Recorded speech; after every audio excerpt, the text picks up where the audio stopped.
तो देखिए, इस वक्त बड़ी खबर सामने आ रही है। जिस तरह से ईरान में हालात बने हुए हैं और इसको लेकर एक बड़ी खबर यह है कि कभी भी ईरान पर बड़ा हमला अमेरिका की तरफ से हो सकता है। अब इसे लेकर क्या खबर है, किस तरह के हालात ईरान में बने हुए हैं, अमेरिका की तरफ से किस तरह की तैयारियां, बातचीत करने के लिए मयंक मेरे साथ जुड़ गए हैं। मयंक, ये बड़ी खबर सामने आ रही है कि कभी भी ईरान पर हमला हो सकता है, ऐसा क्यों आखिर कहा जा रहा है? देखिए, 5 बड़ी खबरें। पहले हम ईरान से जो आ रही हैं उसकी बात करें। इस वक्त की बड़ी खबर, तेहरान एयरपोर्ट बंद कर दिया गया है। ईरान ने अपना एयर स्पेस बंद कर दिया है। तेहरान एयरपोर्ट बंद कर दिया गया है, पहली बड़ी खबर। दूसरी बड़ी खबर है, जितने डिफेंस सिस्टम्स हैं सब एक्टिव कर दिए गए हैं। डिफेंस सिस्टम ईरान में एक्टिव मोड में ला दिए गए हैं। तीसरी बड़ी खबर, जितनी मिसाइल्स हैं सब रेडी टू लॉन्च मोड में कर दी गई हैं। तीसरी बड़ी खबर ईरान से जो आ रही है कि जितनी मिसाइल्स तैनात हैं वो सब के सब रेडी टू लॉन्च मोड में है, यानी बटन दबाया और मिसाइल लॉन्च। इसके अलावा देखिए, बड़ी खबरें हैं कि ईरान में करीब 30 प्रांत में जो है वो प्रदर्शन की खबरें सामने आई हैं कि 30 प्रांत ईरान के ऐसे हैं जहां पे सरकारी ठिकानों पर हमले हुए हैं। जो प्रदर्शनकारी हैं उसमें जो हिंसा फैलाने वाले लोग हैं, इन्होंने जो है सरकारी दफ्तरों को निशाना बनाया है। इस तरफ की खबरें आई हैं। इसके साथ ही ईरान की सेना ने भी बड़ा मूवमेंट किया है। देखिए, कल हमने एक वीडियो बनाया था जिसमें हमने आपको बताया था कि जो इराक में अमेरिकन बेसेस हैं वहां पे बड़े फाइटर जेट्स का मूवमेंट देखने को मिल रहा है। यानी ईरान की सीमा के करीब इराक के जो एयर बेसेस हैं वहां पे जो है बड़ा अल असद एयर बेस पे और इरबिल, ये 2 एयर बेस हैं जहां पे अमेरिकी जेट्स का, फाइटर जेट्स का बड़ा मूवमेंट दिखाई दे रहा है। यानी इराक और ईरान की जो सीमा है वहां खासा तनाव देखने को मिल रहा है। इसके बाद ईरान ने अपनी सेना का, IRGC ने बड़ा मूवमेंट किया है बॉर्डर के आसपास। देखिए, ये 5 ऐसी खबरें हैं जो इस ओर इशारा कर रही हैं कि ईरान में अब कुछ भी हो सकता है। देखिए, जैसे प्रदर्शन हो रहा है, इस प्रदर्शन के बीच में डोनाल्ड ट्रंप की दूसरी धमकी आ गई है ईरान को। उन्होंने पहले ये कहा था कि प्रदर्शन हो रहे हैं और अगर प्रदर्शनकारियों पर किसी भी तरह का कोई हमला होता है तो हम इसका जवाब देंगे, ये पहली धमकी दी थी। अब कल फिर डोनाल्ड ट्रंप की तरफ से धमकी आई है। उन्होंने कहा है, I have let them know that if they start killing people which they tend to do during their riots, we are going to hit them very hard. ये डोनाल्ड ट्रंप ने एयरफोर्स 1 जो उनका विमान है उसमें ही ये बयान वहां से जारी करके कहा। और उन्होंने ये कहा कि अगर मैंने उन्हें बता दिया है, यानी ईरान को, कि अगर प्रदर्शनकारियों पर किसी तरह का हमला होता है, मतलब एक ही बात को दूसरी बार इन्होंने दोहरा दिया उस बात को कि we will hit them hard, यानी हम उन पर हमला करेंगे। अब देखिए, जो पूरे हालात बने हुए हैं, इन हालात के बीच में अब 2 चुनौतियां ईरान के सामने खड़ी हैं। पहला तो प्रदर्शनकारी जो है वो अलग अलग जगह जो है उनकी वजह से शांति भंग हो रही है, हिंसा की खबरें आ रही हैं ईरान से। और दूसरी तरफ ये बताया जा रहा है, जहां से बात आपने शुरू करी कि ये क्यों कहा जा रहा है कि किसी भी पल ईरान पर हमला हो सकता है, उसकी बड़ी वजह ये है, ये बताया जा रहा है कि इस प्रदर्शन का फायदा उठाकर, ये जो प्रदर्शन हो रहे हैं इसका फायदा उठाकर इजराइल की तरफ से एक बार फिर एयर स्ट्राइक हो सकती है ईरान पे, और इजराइल की मदद के लिए अमेरिका सामने आ सकता है। जो इस बात की आशंका पहले से है। हाँ, अब ये जो माना जा रहा है कि अमेरिका के सीधा इंटरवेंशन की जगह ये हो सकता है कि इजराइल की तरफ से हमला किया जाए, जैसे पिछली बार हुआ था। इजराइल की तरफ से हमला किया जाए और उसके बाद अमेरिका मदद के लिए सामने आए और कारण बहाना ये बताया जाए कि भाई वहां प्रदर्शनकारियों पर ईरान जो है हमले कर रहा है।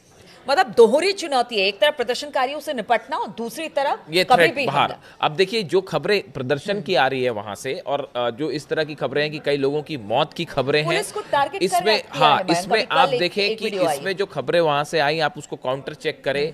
ईरान की सेना ने, ईरान के अधिकारियों ने पूरी कोशिश की है कि किसी भी तरह से जो प्रदर्शन कर रहे हैं उन पर हमले ना हो प्रदर्शनकारियों पे। बहुत सारी जगह स्टैम्पीड की वजह से, भगदड़ की वजह से लोगों की मौतें हुई है। और ये बात डोनाल्ड ट्रंप से भी पूछा गया कि आप जो ये कह रहे हैं कि प्रदर्शनकारियों पर ईरान की सरकार हमले करवा रही है, ऐसा नहीं है। जिन लोगों की मौत की खबरें हैं उसमें बहुत ज्यादा मौतें इस वजह से हुई क्योंकि ईरान में अलग अलग जगह पर भीड़ की वजह से भगदड़ मची, बल्कि सरकार कह रही कि हम बातचीत को राजी हैं। हाँ, और ये आदेश भी अली खामेनी साहब की तरफ से दिया गया है कि जो प्रोटेस्टर्स हैं, जो शांतिपूर्ण प्रदर्शन कर रहे हैं, उनकी सुरक्षा सुनिश्चित की जाए, उनके ऊपर किसी तरह का कोई हमला नहीं होना चाहिए। जो हिंसा फैला रहे हैं, आगजनी कर रहे हैं और माहौल खराब करने की कोशिश कर रहे हैं, सिर्फ उन पर ही जो है वो निशाना साधा जाना चाहिए। इस तरह की बात निकल के सामने आ रही है। इन सूरत हाल में अब ये जो तेहरान एयरपोर्ट का बंद होना, ईरान ने अपना एयर स्पेस बंद किया है, मिसाइल्स रेडी टू मोड में है, और इन सब के बीच बड़ा मिलिट्री मूवमेंट अमेरिका का ईरान की सीमा के करीब, और इजराइल की तरफ से, ये इजराइल के सोर्सेज से ये खबरें कि इजराइल इन हालात का फायदा उठा के एक बार फिर हमला कर सकता है। ये बता रहा है कि ईरान में अगले 24 से 48 घंटे बेहद भारी हैं और एक बड़े जंग की तरफ। लेकिन देखिए एक बात और है जो इसमें अमेरिका और इजराइल के सामने जो चुनौती है वो ये कि अगर किसी भी तरह का हमला होता है ईरान पर, तो ईरान की तरफ से जो बयान आए वो बेहद चैलेंज करने वाले बयान थे। ईरान की तरफ से ये कहा गया कि अगर हम पर हमला होता है तो इस बार इजराइल पर एक साथ कई मिसाइल्स फायर हो जाएंगी। और बताया ये भी जाता है, जो खुफिया सूत्रों से खबरें हैं, कि 750 नंबर्स भी हैं उसके, कि तेल अवीव पर एक साथ 750 मिसाइल्स ईरान फायर कर सकता है। अगर ये स्थिति बनती है ईरान के सामने कि भाई वहां पे इंटरनल क्राइसिस भी है और उसके इस दौरान उसका फायदा उठा के हमले होते हैं, तेल अवीव पर, इजराइल पर एक साथ 750 मिसाइल सिर्फ एक शहर पर इजराइल के फायर हो सकती है। और उनकी तरफ से लगातार, उनके कमांडर्स की तरफ से, सेना प्रमुख की तरफ से जो बयान आए, अली खामेनी साहब के जो एडवाइजर्स हैं उनकी तरफ से बयान आए बार बार कि अमेरिका के जितने बेस हैं उन बेस में से कम 5 एयर बेस, क्योंकि ईरान में जो अस्थिरता है उसके लिए ईरान लगातार अमेरिका को ही जिम्मेदार बता रहा है। वो यही कह रहा है कि कहीं ना कहीं जो प्रदर्शनकारी है उनमें से जो उपद्रवी है उनको फंडिंग की जा रही है अमेरिका की तरफ से, इसलिए उन्होंने थ्रेट किया कि जहां कहीं भी अमेरिका का एयर बेस है फिर वहां उनके जो सैनिक है। देखिए ये बात को इसलिए और इस बात पर इसको थोड़ा और यकीन किया जा सकता है इस बात पर। आप देखें अभी जब 12 दिन की जंग हुई, इसमें ज्यादा टाइम नहीं हुआ, बिल्कुल अभी 5-6 महीने हुए हैं, और उस जंग के दौरान हमने देखा पूरा ईरान अली खामेनी साहब के साथ खड़ा दिखाई दिया। जंग के बाद पूरे ईरान में, तेहरान में जश्न हुआ और एक प्रकार से इसे अली खामेनी साहब की बड़ी जीत बताया गया कि इतने सैंक्शंस के बाद, अकेला युद्ध करने के बाद भी ईरान ने इजराइल को जो है वो युद्ध में करारी जो है वो शिकस्त दे दी और इतना बड़ा हमला कर दिया। और सबने देखा ईरान का पावर, पूरा ईरान एकजुट दिखाई दिया उन हालात में। और अली खामेनी साहब ने सबको धन्यवाद भी किया था कि ईरान जो है पहले से ज्यादा एकजुट है। ऐसा 5 महीने में अचानक क्या हुआ कि इतना बड़ा प्रदर्शन? इसलिए ये कहा जा रहा है कि ये तैयारी काफी समय से चल रही थी कि वहां पे कुछ लोगों को जो है उनके जरिए ये प्रदर्शन फैलाया जाए, इसको उग्र किया जाए और हिंसा फैलाई जाए। ये साजिश काफी दिनों से चल रही थी। अमेरिका और यूरोप पर जैसे आरोप लगा रहा है, अमेरिका और इजराइल पर आरोप लगा रहा है ईरान, और इस साजिश के बाद अब ये हालात बने।